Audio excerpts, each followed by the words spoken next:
Alright, so we are continuing the solo to master challenge. I'm now in Diamond, as you can see, and I've been playing a lot of Maggie lately, so I figured that this game is going to be a great example on how you can solo carry as a Maggie in your solo queue ranked grind. So right here we're going for early third party. This team had been holding us out. I figured we'd just skip that and just watch me tear up with the L-Star, I guess. Maybe not that guy. But it's a very easy third party because, like, there were knocks on both sides, just gotta kind of run up. We just made the best out of it. And then another team comes into third party again. A very well-placed drill to kind of hold them out or screw them over a little bit. This is just my aimbot kicking in, the wall-like.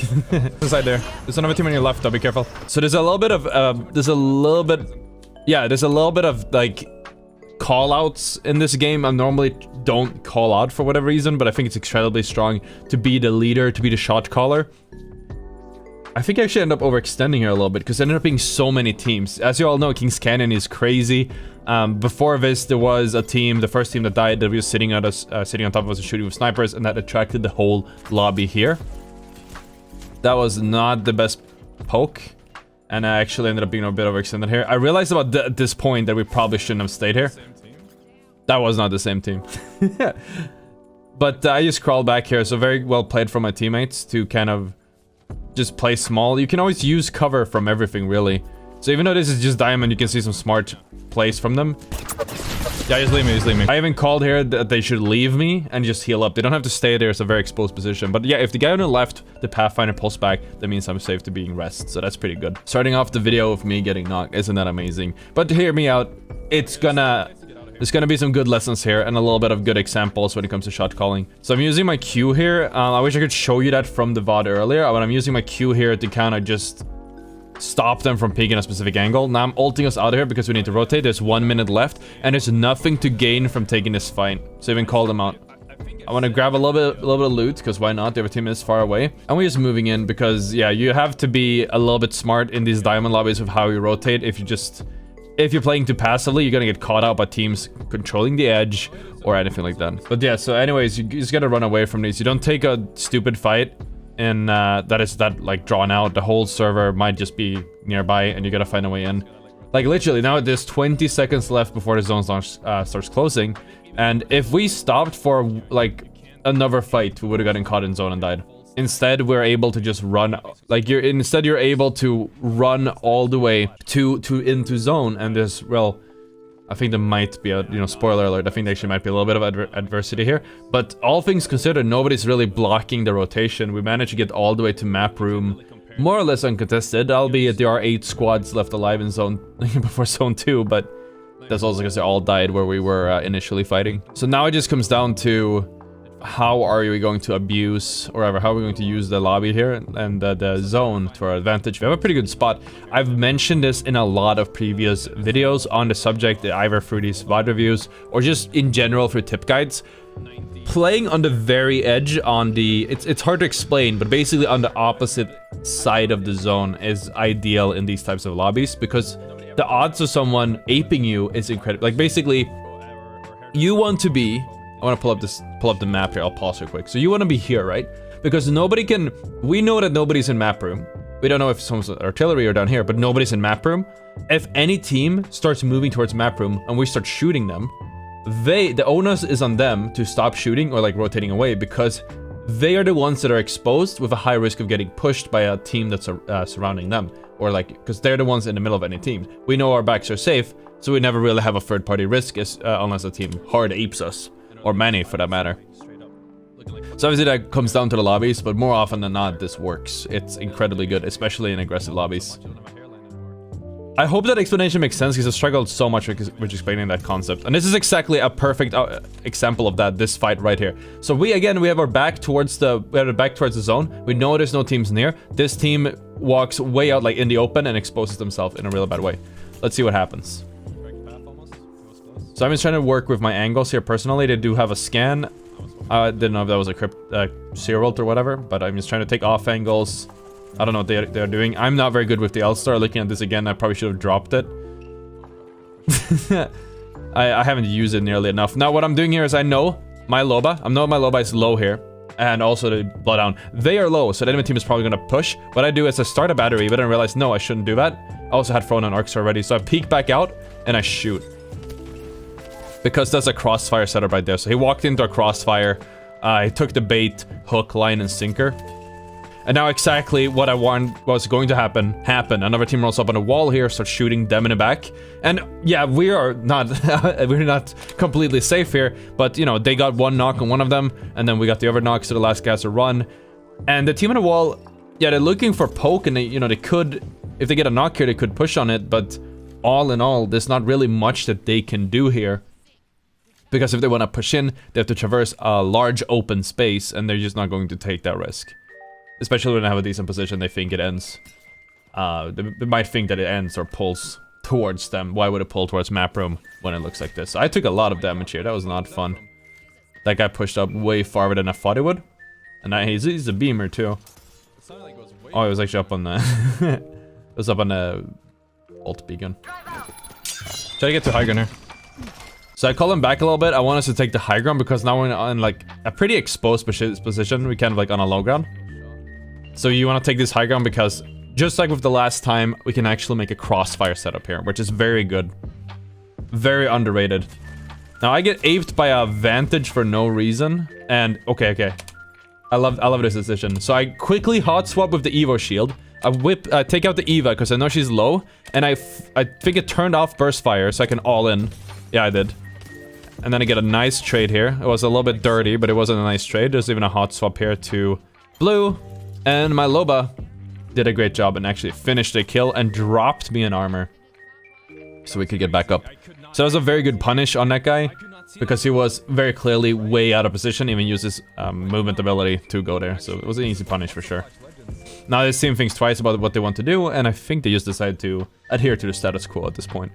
And it sort of solidifies our position on the crypto scan, right? Like nobody's going to want to contest there. Now, those guys are now a duo. They can't really push. They don't want to push. They're gonna lose. They've seen our power and might firsthand.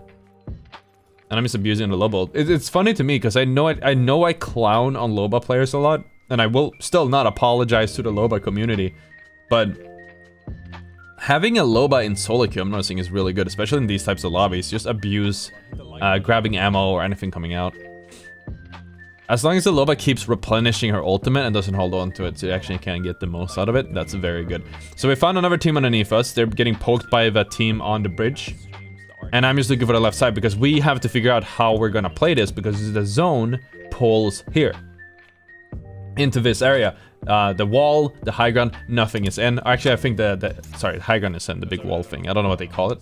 Let me know what you guys call those in your comments. I still don't know what to call it. I call it bridge occasionally, but I'm gonna go for that. We gotta go to the other side anyways. Oh, they just kill him as a solo. Just waited for a fight. So look at that. We see that those guys are fighting. There's no point in sending in here. I think we can even see 3 teams. So one team there, one team there, one team there. So I'm ziplining in because we want the position and they're not looking. Could be a good third party, but we don't want to all in because there's 5 squads. Well, now there's 5 squads left.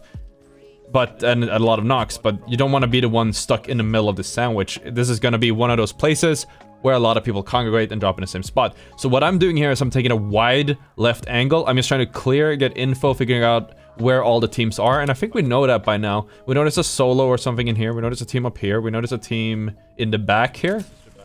And there's us. And then there's one unaccounted for. Oh my god, this... Oh, this L-Star. I'm not... Okay, I don't want to hear it. I don't want to hear any comments on the L-Star. I have not used this gun nearly enough. I just don't pick it up. So now we're just waiting. Now there are 4 squads. I think actually, yeah, there might have been 2 rats. Oh yeah, no, I definitely got it wrong. Yeah, there were 2 rats. So one of the rats ran away. That was the Vantage who was jumping. But there's still one more rat inside of the thing. So we know where all the teams are. We know there's a team in the house here. We know there's a team in this general area. We know there's a team. I'll show on the map. It's around here. So like all the way back here on the very edge. And I think we decided, yeah, he scans here, and that's how we know it's a solo. So the clear decision here is you want to move up and take that house because there's a lot of loot there. It is pretty central, so you have to be careful about taking a central spot. But there is a lot of loot to make it worth it. In worst case, since we have secured this little building, you can always fall back to this little building if you would feel like it. We probably could be a little bit more decisive here. I could have thrown my wrecking ball to run up, but I think we can just run up no problem. He scanned again, and I kind of like assured me that, okay, yeah, that guy is solo. And he's gone. He just yoked out. Listen, you can't talk about the L-Star spray, okay? Look, I even switched to the carbine. I was like, you know what? That's it. That's it. I'm not gonna lose this banger of a game because of my hubris being too big. I need to switch here to the R301, which I am a lot more reliable with. This is like not a bad spot, but it also is because they can wrap on us. Now, I don't know where path went exactly, but all the teams are in the same spot. We can see that it ends here in the open, which means that the team on the high ground, they have to rotate to a smaller high ground. The team on the left, over here, also has to rotate. And it ends around the river, basically. So this team is doing a good job applying pressure on the left side. Basically, any angle, like if you peek on any angle here, they're gonna do damage to you, so you have to be a little bit careful of what you do. But you still don't want to let them notice that you're not watching it, because if you don't look towards them, they're gonna go up and just claim that space, and you know, next time you look at them, they might be right next to you. Now there is the other team, the third team, you know, acting as a factor, so they can walk up completely uncontested, but it is a risk. We're at that point where there's like 100 ways this endgame could play out. There's the obvious ways, and then there's a million different, like, not as obvious ways. So I think they smoked off totally for kills. I just quickly glanced around it with my digital thread. I didn't see anyone near us, and we're kind of just looking around and waiting. And now exactly what I'm doing is I'm the one denying this open space here. They will not be able to run towards us. Now, Bang could smoke again, but they won't be able to run towards us. I actually don't think my digital thread is that good. It's not that strong, but you never know, right? Just continuing adding pressure. We know that the other team is somewhere on the right, just don't know where. And thankfully, all the pressure we added, they probably realized, oh, there's no cover here, we can't go on that side. In addition to all the, you know, pressure we're providing is shooting at them when they show their face, meant that they rotated around the rock here. I was gonna call it something else, but... And that means that we, all of a sudden, we're chilling. This guy told me to rotate left, but no. He doesn't know. So Wraith, portal for the loot here. That was interesting. Probably some good loot to use, but... We're just still trying to apply the pressure here and play with it. I think overall, at this point, I'm not exactly sure where like the final ring is, but I do know that no matter what, this team has just like the tip of defeat in the zone. They have so little space to work with. And then there's this team right here who ended up taking this rock. So basically, both of these teams have to move and scrap, and we have so much space. Not only do we have the space we've been fighting for, but we also have... You know, the whole house is in for longer than either of these guys' respective hiding spot, for lack of a better word. And this is the first time I got to do this properly.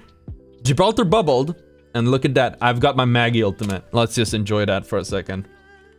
Because I see someone going for the loot. Pathfinder right there is going for the loot in the bubble. He's like, okay, they got their things. I'm a vulture. I'm gonna go there and I'm gonna get it. I am hungry, I need loot, I'm a solo player. Let me get a little piece of that. Little does he know! I didn't do the damage there, but I did the job. Poor Pathfinder. Oh, that's funny. Oh, that was beautiful. And I even have a golden... So, Maggie's ultimate, I think it recharges in 1.5 minutes. So, I'm already 26% on 29, sorry. Like, by the time I finish the sentence, we're gonna be on 35%, if not more, with a golden helmet. I don't even know what... It has to be like a minute to recharge. So, I'm gonna have this again in late game. There's still a Gibraltar in the late game, so it's pretty obvious what's gonna happen. In the late game, this Gibraltar is going to drop off high ground. I know this, you know, this is going through my head at the time. This is just me being fully about hindsight. We know that they have a Gibraltar, and he's gonna drop on low ground, and he's going to bubble. He has to. There's nowhere they can go. Especially because they wasted the portal for the loot. Not that they could go anywhere else, maybe on top of us. I'm gonna... Wait, I have a golden helmet. I think I'm gonna... I might have a new ultimate for late game, so I'm gonna ult the Gibraltar bubble, if it happens. But my teammate did a good job. He ended up getting the pick on the last one there, so now it's just one more team. Us versus them. 3 versus 3. This was maybe not the best drill, but it did apply a tiny bit of pressure. The same plan applies. Other than them making a portal, all they can really do is go for, I guess, a bubble and maybe a Gibraltar ult. I don't think they ever used it, now that I think about it. But he just played right into the... he played right into my plans, but I also freaking beamed him, so that was kind of crazy. Kind of crazy. And there he goes. Look at the resting,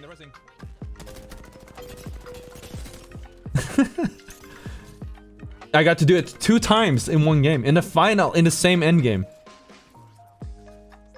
This is like... really solidifies why Gibraltar can't be in the meta anymore with Maggie in the meta. And it's just a free-for-all at this point. Now the Bloodhound is walking up, is feeling like a Bloodhunter Chad, but I just, you know, stood back with Marfia 1 to get the consistent damage.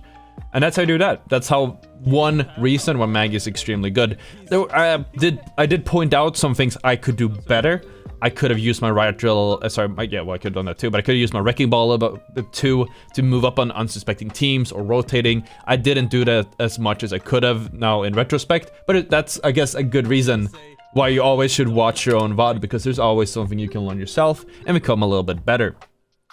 Anyways, I hope you guys enjoyed this. If you guys want to see more Solo to Master content of me VOD reviewing the Solo to Master grind, check out the video on the screen. As usual, I do stream these on this YouTube channel. So if you become a member, I think the link's in the description, you can see the VODs of that.